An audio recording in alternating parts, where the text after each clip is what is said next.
अस्सलाम वालेकुम नादरीन, आप यूट्यूब चैनल देख रहे हैं। मैं इमरान खान हूँ। नादरीन, पाकिस्तानी मीडिया में ये बात रिपोर्ट हुई है और इस बात की कंफर्मेशन आ रही है कि खैबर पख्तूनख्वा की हुकूमत ने ऑपरेशन की मंजूरी दे दी है, यानी ऑपरेशन की हमायत कर दी है। जो ऑपरेशन हो रहा है खैबर पख्तूनख्वा में, बाजोड़ के इलाके में, मोहबन के इलाके में जो कार्रवाइयाँ हो रही हैं वज़ीरिस्तान में, उस पर खैबर पख्तूनख्वा की हुकूमत ने लब्बैक कह दिया है वफाकी हुकूमत के साथ मिलकर।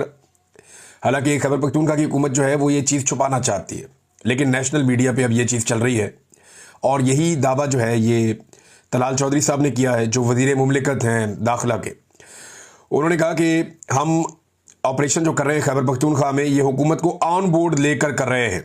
फिर उन्होंने दहशतगर्दी का बताया कि बहुत दहशतगर्दी हो रही है, टारगेटेड ऑपरेशन भी हो रहे हैं। और ये 2 तहसीलों के अंदर उन्होंने ये क्लियर किया कि 2 तहसीलें हैं खैबर पख्तूनख्वा की जहाँ पे ये ऑपरेशन किया जा रहा है और खैबर पख्तूनख्वा की हुकूमत को ऑन बोर्ड लेकर ये ऑपरेशन किया जा रहा है।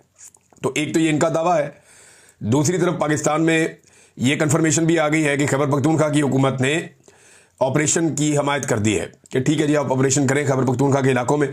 लेकिन दूसरी तरफ जो खैबर पख्तूनख्वा की हुकूमत या वहाँ के वज़ीर आला के स्टेटमेंट है वो बहुत अजीब है।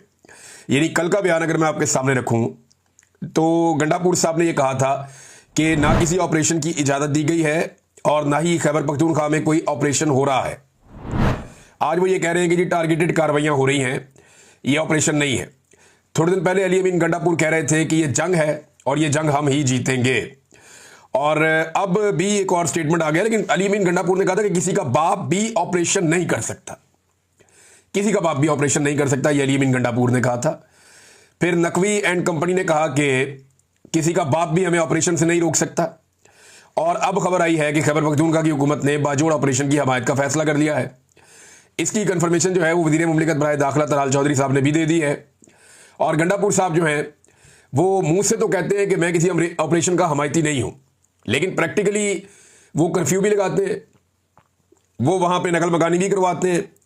जो लोग नकल मकानी कर गए ऑपरेशन की वजह से, यानी टारगेटेड ऑपरेशन तो ये होता है ना कि एक गली में ऑपरेशन है या एक इलाके में छोटे से एरिया में ऑपरेशन है, तो वहां से नकल मकानी तो नहीं होती। अब जितने बड़े पैमाने पर नकल मकानी हो रही है ये तो किसी बड़े मिलिट्री ऑपरेशन में ही होती है।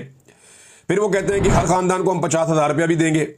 यानी डिनाइल में रहकर अली अमीन गंडापुर क्या कौम को बेवकूफ बना सकते हैं? लोगों को बेवकूफ बनाएंगे, कल को लोग आपको वोट ही नहीं डालेंगे, लोग आपकी शक्ल भी नहीं देखना चाहेंगे कि जनाब ये तो हमें बेवकूफ बनाता था। नवाज शरीफ ने यही किया ना, बेड़ा गर्क हो गया। बाकी लोगों ने भी ये किया जिनका बेड़ा गर्क हो गया सियासत में, क्योंकि लोग पाकिस्तान के इतने भोले नहीं है कि आप उन्हें कहेंगे ऑपरेशन नहीं हो रहा और साथ साथ आप ऑपरेशन करते भी चले जाएंगे। बहरहाल वहां पे ऑपरेशन हो रहा है और सूबाई हुकूमत की मर्जी से हो रहा है। अब नाजरीन आप ये देखें कि बाजोड़ के जो मनाजिर आ रहे हैं वो इंतहाई दर्दनाक हैं, बहुत ही तकलीफ दे मनाजिर हैं जो बाजोड़ से और ऑपरेशन ज़दा इलाकों से निकलने वाले लोगों के जो मनाजिर हैं वो बड़े खौफनाक हैं। गुलजफर खान साहब ने बच्चों की लाशें शेयर की हैं अपने एक्स अकाउंट के ऊपर। उन्होंने पोस्ट करते हुए लिखा कि ये है रियासत पाकिस्तान का टारगेटेड ऑपरेशन। यानी गंडापुर कह रहे हैं कि टारगेटेड ऑपरेशन है और टारगेटेड ऑपरेशन की हमायत कर रहे हैं, जबकि गुलजफर ये कह रहे हैं कि ये है रियासत पाकिस्तान का टारगेटेड ऑपरेशन। मेरे बाजोड़ के 2 बच्चे और इनकी मां कल तोप के गोले से शहीद हो चुके हैं।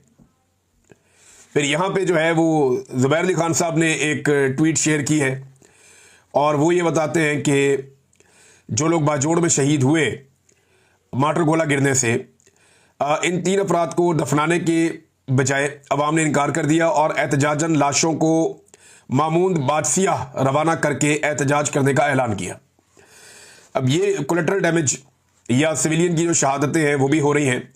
कितना नुकसान हुआ अभी तक खैबर पख्तूनख्वा में अवाम का, इसके बारे में शानदाना गुलजार साहिबा ने एक ट्वीट किया है और उसमें कुछ तफसीलात बताई हैं कि खैबर पख्तूनख्वा में अवाम का ऑपरेशंस के नतीजे में या जो पॉलिसीज़ हुकूमत की हैं ऑपरेशंस को लेकर उनके नतीजे में कितना नुकसान हुआ। पख्तून नस्ल कुशी वो लिखती हैं 9,237 बड़े धमाके किए गए खैबर पख्तूनख्वा में।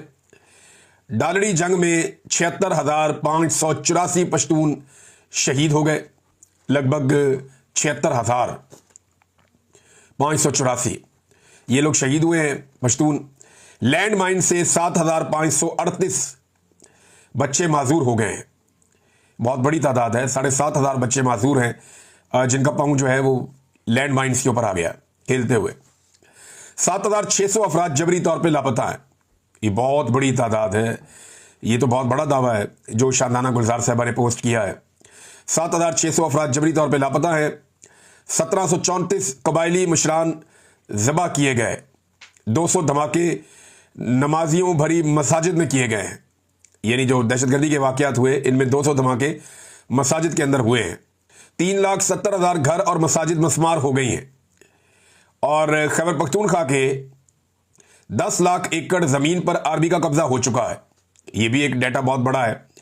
2,17,000 पख्तूनों के शनाख्ती कार्ड ब्लॉक हो चुके हैं और 57 लाख पश्तून बेघर हो चुके हैं।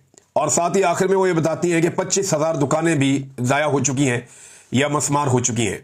ये डाटा उन्होंने कॉपी करके लगाया है शांदाना गुलजार साहबा ने। तो खैबर पख्तूनख्वा ने तो बहुत तकलीफ बर्दाश्त की है। जो मनाजिर वहाँ से आ रहे हैं वो बहुत दर्दनाक है। मैं अभी एक वीडियो देख रहा था, उसमें बच्चे बैठे हुए हैं मासूम और भूखे हैं। वो उन्होंने हाथों में खाली प्लेटें पकड़ी हुई हैं और इंतज़ार कर रहे हैं इनमें कोई सालन, रोटी, चावल, कोई चीज़ डाली जाएगी हुकूमत की जानिब से। और उन्हें वहाँ पे सामने खड़ा हुआ एक आदमी जो किसी तंजीम का है वो लेक्चर दे रहा है, उन्हें बता रहा है। तो ये बच्चों की भूख है और भूखे शख्स को लेक्चर देना ये तो बड़ा आसान होता है। इन्हें खाना चाहिए और सूबाई हुकूमत ने कोई इज्जतदार तरीका नहीं अपनाया इन्हें खाना खिलाने का। यानी बच्चे इतनी तकलीफ में हैं लेकिन किसी के कानों पे जूं तक नहीं रेंगती, किसी को कोई परेशानी नहीं होती। हालांकि इमरान खान साहब ने कहा था कि ऑपरेशन से नफरत जन्म लेती है। जब ऑपरेशन होता है तो उससे दहशतगर्दी बढ़ती है, कम नहीं होती। हाँ, आपको लॉ एंड ऑर्डर मेंटेन करना होता है, मकामी पुलिस को तगड़ा करना होता है, आपने पॉलिटिकल सोल्यूशन चीज़ों का ढूंढना होता है और फिर आप बड़े तरीके से दहशतगर्दी को कंट्रोल करते हैं। लेकिन पाकिस्तान तरीके इंसाफ गंडापुर को छोड़कर, उनकी गवर्नमेंट को छोड़कर, वो ये बात कहती है कि ये दहशतगर्द बाकायदा बाई डिज़ाइन यहाँ पे लाए गए हैं और अब इन दहशतगर्दों से लड़ाई के बहाने मकामी आबादी को वहाँ से निकाला जा रहा है, नकल मकानी करवाई जा रही है। और फिर उनका दावा है कि नकल मकानी जब लोग कर जाएंगे तो दहशतगर्द भी साइड पर हो जाएंगे और एक ऑपरेशन के बहाने वहाँ पे मादनियात पे कब्जा हो जाएगा, या जो कुदरती वसाइल हैं खैबर पख्तूनख्वा के अवाम के, उनके ऊपर कब्जा हो जाएगा। अब ये पाकिस्तान तरीके इंसाफ का मानना है कि ये डॉलरों के लिए एक जंग है, मादनियात के लिए एक जंग है। और ये तरीके इंसाफ ही नहीं कहती, ये बात ANP भी कहती है, ये बात फजलुर रहमान साहब की पार्टी के लोग भी कहते हैं, ये बात जो है वो वहाँ की डिफरेंट पॉलिटिकल पार्टी या पासून वाले हैं, अमन जरगा वाले हैं, ये तकरीबन सारे लोग यही बात कहते हैं। PTM भी यही बात कहती है, पश्तून तहफ़्फ़ुज़ मूवमेंट वाले वो भी यही बात कहते हैं। तो वहाँ की जो लोकल पॉलिटिकल पार्टीज हैं उनका ये मानना है कि हमारे मादनियात और वसाइल पे कब्जे के लिए यहाँ पे दहशतगर्दों को बाई डिज़ाइन लाया गया है और अब बाई डिज़ाइन एक ऑपरेशन किया जा रहा है ताकि मकामी लोग वहाँ से हिजरत करके निकल जाएं और ये इलाका खाली हो जाए। अब जितना पैसा गंडापुर साहब मकामी लोगों को दे रहे हैं उससे तो बेचारों के 15 दिन भी नहीं गुजरेंगे। हालात इतने मुश्किल हैं, महंगाई बहुत ज़्यादा है, इनके खाने पीने का हर चीज़ का बंदोबस्त करना पड़ेगा। नादरीन, एक वीडियो मैंने देखी सोशल मीडिया पे, कहीं पे इंडियन गाना चल रहा था, कहीं पे कोई पाकिस्तानी गाना चल रहा था, लेकिन आदमी एक ही था जो नाच रहा था स्टेज पे चढ़ के। और मैंने उसको नाचते हुए देखा तो मुझे लगा कि ये शख्स नाचना जानता है और बड़ा अच्छा नाच रहा था। ये एक फ़न है, एक फ़नकार ये कर सकता है। तो गवर्नर जो कामरान टसूरी है वो बड़ा खूब नाचा और वो स्टेज के ऊपर चढ़ा हुआ था, सामने आवाम खड़ी हुई थी और वो आवाम के बीच में स्टेज पर खड़ा होकर तनहा नाच रहा था। उसने कोई कॉन्सर्ट रखा हुआ था अम्यूज़मेंट के लिए, जश्न आज़ादी के तौर पे। वहाँ पे लोगों को डंडे डुंडे भी मारे गए सिक्योरिटी की जानिब से। और उसके बाद जनाब वहाँ पे गवर्नर साहब ने खुद ठुमके लगा के नाच करके दिखाया लोगों को। और ये वही गवर्नर है, मुफ्ती तकी उस्मानी साहब को कोई ले जाके इनकी वीडियो दिखाए। पाकिस्तान के एक बहुत बड़े आलिम दीन है मुफ्ती तकी उस्मानी, उन्हें ले जाकर ये नाच गाने की वीडियो दिखाई जाए और बताया जाए कि जिस शख्स के लिए आप हज़रत उमर फ़ारूक रज़ी अल्लाह अन्हु की मिसाल दे रहे थे चंद दिन पहले, वो शख्स स्टेज के ऊपर चढ़ के सारी कौम के सामने बड़े स्पीकर लगा के नाच रहा है। तो अब आपकी इसके बारे में क्या राय है? यानी ये एस्टेब्लिशमेंट की चॉइस है। देखिए ये क्यों करते हैं ऐसी हरकतें, ये इसलिए करते हैं कि अवाम को तकलीफ हो और अवाम का सियासत के ऊपर से एतबार ही उठ जाए। चुन के गंदा सियासतदान लेकर आते हैं। ये उसी कबीले का हिस्सा है ना, जैसे फैसल वाडा हो गया, मोहसिन नकवी हो गया, ये क्या नाम है इसका, अलीम खान हो गया, ये कामरान टसूरी हो गया, इस तरह के और ओन चौधरी है, वो सब ये वो लोग हैं जो एक ख़ास एस्टेब्लिशमेंट के साथ इनका रिलेशन है और इसी बुनियाद के ऊपर इनको आगे लाया जाता है। फिर ये लोग इस तरह के काम करते हैं ताकि अवाम को नफरत हो जाए सियासत से और सियासतदानों से। बाई डिज़ाइन ऐसे लोग लाए जाते हैं जिनसे लोग नफरत करें, जिनको लोग बुरा समझे और उसके बाद लोग इस नफरत के अंदर सियासतदानों को ही बुरा समझना शुरू हो जाए और फिर ऑप्शन बच जाए एस्टेब्लिशमेंट की, लोग कह रहे जी मिलिट्री को ले आओ, मार्शल लॉ लगा दो। अब वो नहीं होना, हालात बहुत बदल गए हैं। माजी में मार्शल लॉ लगते थे, लोग मिठाइयां तकसीम करते थे। अब अगर मार्शल लॉ लगाना तो लोग पंफलेट तकसीम करेंगे और एक दूसरे को बताएंगे कि इस मार्शल लॉ के खिलाफ खड़े होना। क्योंकि मिलिट्री एस्टेब्लिशमेंट के पास जो अवाम की गैर मशरूत हमायत थी, वो हमायत अब उनके साथ नहीं है। और इस तरह के कार्टूनों को मुतारिफ करवाकर, उनको नाचता हुआ दिखाकर और इस किस्म की हरकतें करवाकर, यानी बाजोड़ में खून बह रहा है, पाकिस्तान में ऑपरेशन चल रहा है, दहशतगर्दी कंट्रोल नहीं हो पा रही, पूरा बलूचिस्तान बंद पड़ा हुआ है, ज़ायरीन जो हैं उन्हें उनके रास्ते बंद कर दिए गए हैं कि वो अपनी ज़ियारतों पे नहीं जा सकते। कोई भी शख्स बलूचिस्तान के अंदर रात या शाम के बाद दाखिल नहीं हो सकता। वहां पे इंटरनेट और मोबाइल फोन बंद है। ये एक बाबा जी है, ये इनकी एक वीडियो आई सामने, वो बताते हैं जी 70 किलोमीटर दूर में आया हूं सिर्फ ये वीडियो अपलोड करने के लिए। वो शख्स सिंध में दाखिल होता है, 70 किलोमीटर दूर जाता है और वहां पे जाके एक वीडियो अपलोड करता है। और उसमें क्या कह रहा है, वो वीडियो अपलोड करके कह रहा है कि हमारे सारे फोन और इंटरनेट बंद कर दिए हैं, क्या हम सारे बंदूकें उठाए हुए हैं, पूरे नेटवर्क को जैम कर दिया है, क्या हम सारे दहशतगर्द हैं, ये ना फोन है ना नेटवर्क है, ना हमारे अकाउंट चल रहे हैं और ना ही इजी पैसा आ रहा है, ना ही इजी पैसा जा रहा है। अवाम से उनकी सारी सहूलतें छीन ली हैं मौजूदा रजीम ने। तो एक तरफ बलूचिस्तान की ये सूरत हाल है, खैबर पख्तूनख्वा के कबायली इलाकों की सूरत हाल आपके सामने है। 44% पाकिस्तानी जो है वो गुर्बत की लकीर से नीचे जा चुके हैं। महंगाई इतनी बढ़ गई है कि आम आदमी का बजट कंट्रोल में ही नहीं आ रहा, बेरोजगारी की शरह बढ़ती चली जा रही है। और गवर्नर सिंध जो है, जो एस्टेब्लिशमेंट का फेवरेट आदमी है, वो लाइफ एंजॉय कर रहा है।